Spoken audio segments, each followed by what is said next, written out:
بسم اللہ الرحمن الرحیم۔ شروع اللہ کے نام سے جو بڑا مہربان نہایت رحم والا ہے۔ السلام علیکم۔ آج ہم کلاس سیکنڈ ایئر کے مطالعہ پاکستان کا چیپٹر نمبر 1 پڑھیں گے، جس کا نام ہے اسلامی جمہوریہ پاکستان کا قیام۔ ہمارا آج کا ٹاپک ہے شملہ وفد اکتوبر 1906۔ تقسیم بنگال پر ہندوؤں کے رویے کے پیش نظر مسلمانوں نے اپنے حقوق کے تحفظ کے لیے ایک نئے رستے کا انتخاب کیا۔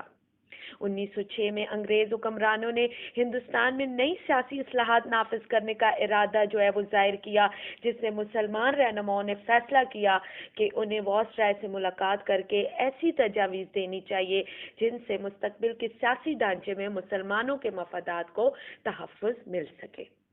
اس لیے 1 اکتوبر 1906 میں مسلمانوں کا ایک سیاسی وفد سر آغا خان کی قیادت میں اپنے مطالبات لے کر وائسرائے ہند لارڈ منٹو سے شملہ کے مقام پر ملا۔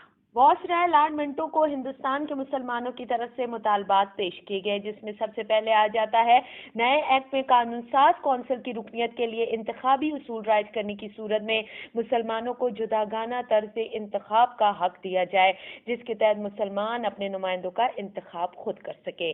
اسی طرح نمبر 2 پہ آ جاتا ہے قانون ساز اداروں میں مسلمانوں کی نمائندگی کا تناسب طے کرتے وقت صرف ان کی تعداد کو مد نظر نہ رکھا جائے بلکہ ان کی سیاسی اہمیت کو بھی مد نظر رکھا جائے۔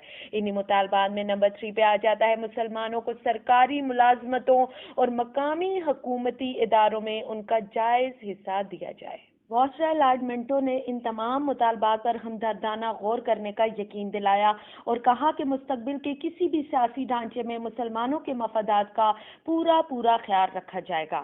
شملہ وفد کی وائسرائے سے ملاقات اور وائسرائے کی طرف سے مسلمانوں کے مفادات کے تحفظ کی یقین دہانی کرانا مسلمان رہنماؤں کی ایک بہت بڑی کامیابی تھی۔ کانگریس مسلمانوں کی نمائندہ جماعت نہیں تھی، یہی وجہ تھی کہ کانگریسی لیڈروں نے شملہ وفد کے وائسرائے سے ملاقات کو انگریزوں کی سازش قرار دیا اور مسلمانوں کے جداگانہ طرز انتخاب کے مطالبے کی شدید مخالفت کی۔